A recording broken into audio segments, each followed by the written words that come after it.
single-payer option. And now he says, well, let's just take the bad parts out. Well, maybe we shouldn't have let it get there in the first place, and I was the first person to go fight it in the country, because not only is it bad policy, it was also unconstitutional. Tim. This is a two-part question for you. In order to sustain our economic growth, Virginia's businesses and residents need continued access to safe, reliable, and affordable energy.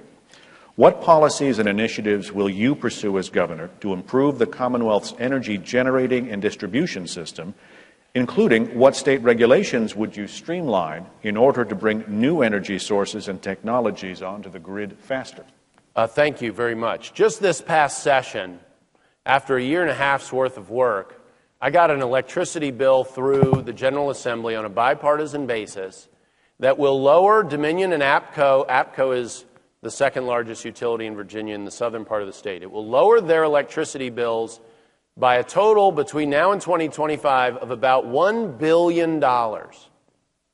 And that's money that doesn't come out of your pocket and go to them. It stays in the pockets of our families and businesses to make us more competitive with our surrounding states. That makes us directly more competitive with other states. And especially at a time when that competition is increasing, that's critically important. My opponent by 2025 wants to have a 25% renewable portfolio standard in place. What does that mean?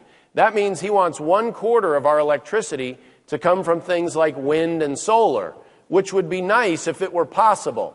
But the states that are doing that are seeing job destruction as electricity rates go up over 40%.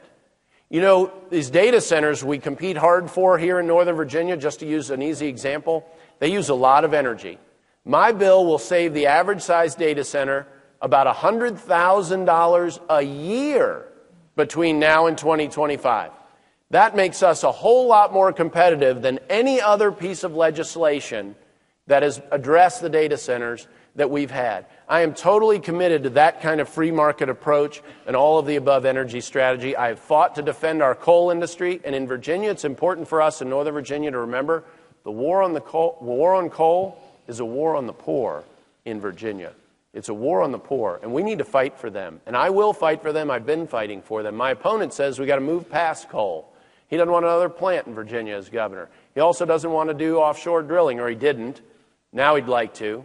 I've been for it all along. We need to take advantage of what we have here responsibly, and we can do that if we don't have a government getting in the way.